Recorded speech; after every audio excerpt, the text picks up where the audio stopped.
Right, okay.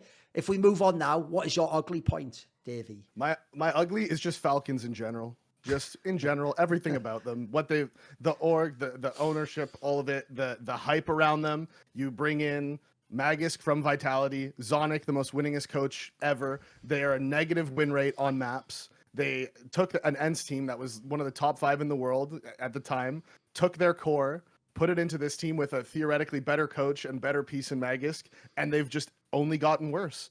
Madden and Magisk aren't shooting back. dupreeh is their second best player right now, and Sun Pius, who was looking like one of the top oppers in the world, has managed to just look like an average tier 1 opper since joining. So they've managed to make everyone worse. The team performance is worse. There's all the negative press around them to begin with because of where they're funded from, and on top of all of that, they've just been they're not fun to watch. They don't look good. All the players are underperforming, and when you have the payroll and the pedigree that those players have, that's just unacceptable. I feel like one thing that has been kind of like, at first there was like I feel like the public's consensus on Falcons kind of moved as following. At first there was a lot of backlash for where they were funded from, and the fact that, it's like, oh, they're going to poach all these people from different teams, and it's going to kind of ruin a couple other teams to make this super team. And now they're not really that super team at all. They're just kind of like an ENCE core, but then you just kind of picked and stole a couple other pieces. Like, I wouldn't even say you stole from stole Precy's dupreeh or anything like that. You didn't really steal from that. But Magisk and Zonic, and I think that the one angle that I would go at for this one, because like for why this is kind of frustrating, and why it's almost like why fans actually have a right to be mad about this team, is not to me like the Saudi backing necessarily, but I feel like we've kind of glossed over this before, but I now have kind of come back around to it, is that like there was a semblance of bag chasing that you could be upset about for these guys. Like, you did, like, there was an intention for this team to have an ENCE core plus Nico and Monacy. That would have been totally different, and if that were the case, then this team would be an entirely different outlook. But for Zonic to leave, for Snappy, Modern, and Sun Pius to leave, and for Magisk to leave, like, they got big pay raises, and like, they left winning formulas. Like, yes, they were offered less money, and yes, that is also like fairly insulting if you're a coach like Zonic, if you're a player like Magisk, if like. But for the ENCE core, like, they had something that they knew worked. There was a proof of concept. And Vitality, they had a core that they knew worked. There was a proof of concept. They had won tournaments with it. And so the one thing I feel like that is fair is that if people call the players on Falcons bag chasers, they thought they were going to walk into a better team. But they did, at the end of the day, bag chase. Like, they did definitely like join this team thinking there was more money on the other side. And that's why I think for a lot of people, it's a little bit more difficult to have sympathy for them, because they are getting paid a shitload of money right now. Like, they're getting paid probably some of the best salaries in all of tier 1 right now. So that if that's your complaint, that's fair.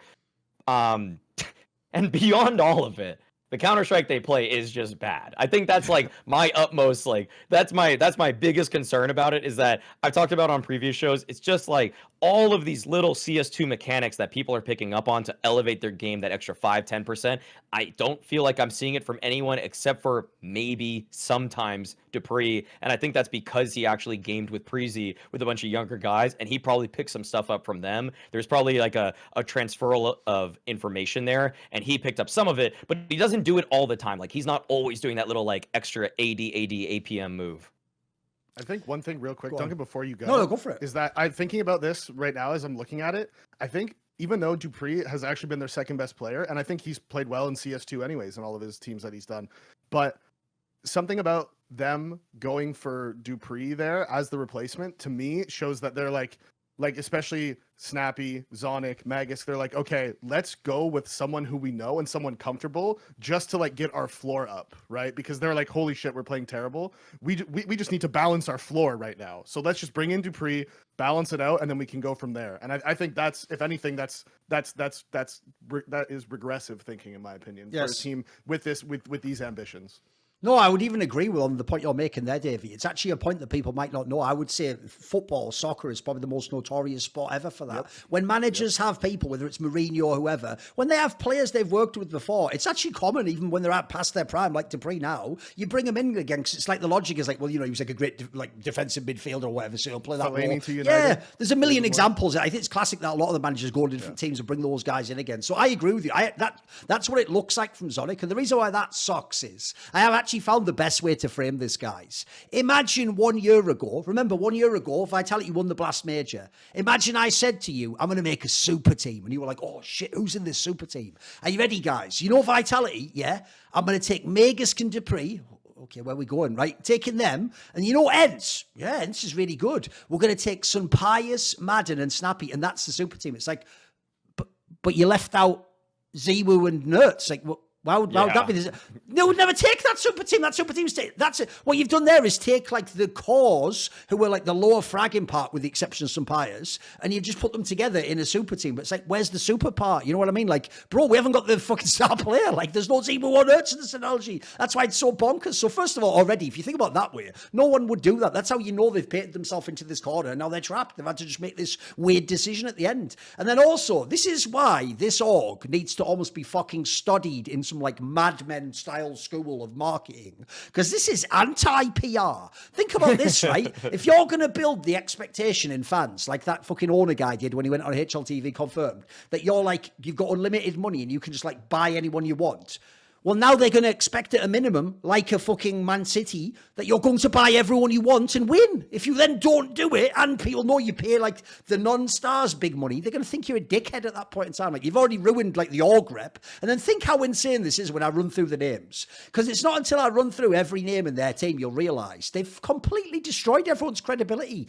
Listen to this roster of names. Right, Lars Robel is only famous for being the sports psychologist that won loads of majors and a million tournaments with the Strats. Nobody has anything negative to say about this guy until you saw that video where he was the person who had the idea to do that, sit around with fucking Boros and do that like stable. So already you've managed to make a negative angle for a guy who was an on-camera guy and had no negatives at all. He just had an amazing resume. Then you've got Zonic, probably the most beloved coach of all time. You've already made him look shit in that fucking video. Then let's just go down the players, right? Everyone loves Dupree. Even right now, I think the reason people don't go as hard on Falcons as they want is they know that like it's sort of saying, maybe that Dupree guy shouldn't have got that job, which no one wants to say. Everyone wants him to have a career again.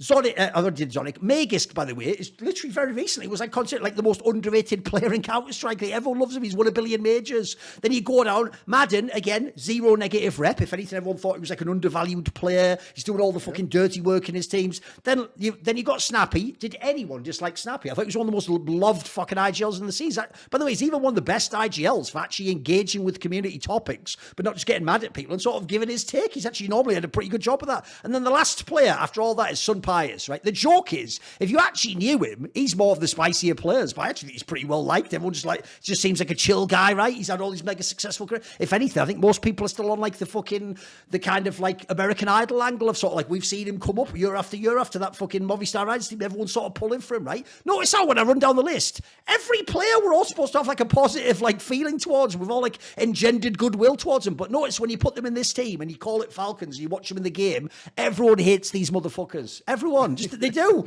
Somehow, collectively, we all hate them, even though individually we all pull for every person I just listed to succeed and think on paper they should. And lastly, I'll end on what you guys said. I agree. The biggest crime of all is nothing to do with Saudi Arabia or not getting Nico or, hinting that you might get Modesty or signing Dupree or should Boris. The biggest crime of all is it's shit to watch. That is the biggest crime because that's also why I think low-key people hate this team. Because the other thing, like I gave with that analogy before, is even though it's not true, it was step by step over a whole year period of time. If you look on a very simplistic like way of like truncating the story, this is what I think people think. They look at this team and go, wait a minute. So I had to sacrifice the last winning a major team of CS2 and then Ents, who was pretty good. And then like both those teams in theory are worse than they were at that time. And then this team's even worse. The fucking mixture of them's not even good in itself. I think that's something else people hate, because one thing about the old Ents team that had this core was they were really entertaining to watch play CS. Like, they had a fucking really cohesive style. Like, I think a lot of people thought that was like everyone's favourite underdog team, wasn't it? We always wanted to see them try and like beat the big dog. So I think actually, to end on that, I think that's the most egregious thing, is like, if you're at least giving me it in the server a little bit, like if I could sort of see like 80% of it works, I could get down with it. Like when I said earlier about Team Liquid, dude, I actually do enjoy watching Team Liquid play. I actually think they're not a bad team. They get it together sometimes. They have some moves that sometimes work. Some people might always shoot people in the head. The difference with Falcons is this: people not only don't shoot, they just sometimes look like actually like they're like noobs. Like, not literally, but as in they just don't have the basic tier 1 coordination. Sometimes that's the most shocking thing, because these are all fucking team players in theory. So I'm with you. I think they're in a terrible spot right now, mate.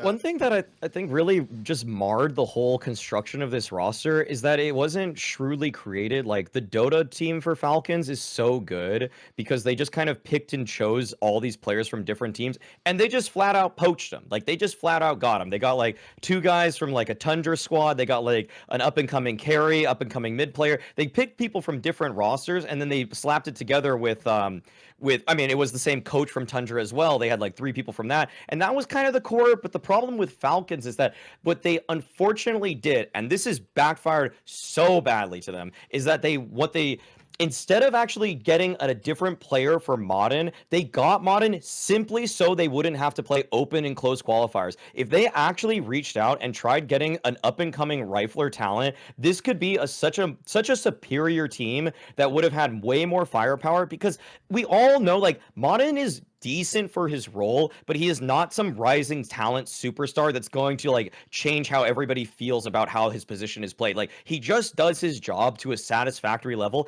and that's unfortunately what every single person on this roster has ended up being. Like I think you brought up this point before, Thorin, on another time we talked about Falcons. Like, you're never going to look at anybody at Falcons and call them shit, but you're not going to call them stars in their role, with the exception of maybe like Senpai sort of was, but he's not anymore. And so with it's simply because they wanted a 3-man core that then they didn't have to play the open and closed qualifiers. Just go through the trials of going through those online qualifiers. I know it sucks. I know it lessens your chance to make the major, but your ceiling right now is so obviously capped at this point, and it's not even that high. It's like quite low. In fact, even if your floor is like matching your ceiling, that's still at best, like, at this point in time, like maybe top 8 at a tournament. That's the best, I think. 10th, like, yeah. I was gonna exactly. say like 10th in the world, like world ranking, realistically. And in a world ranking, but in like a random tournament, you might get 8. Sure. You know. Right. Okay. Yeah, it makes sense. I didn't think about it the way you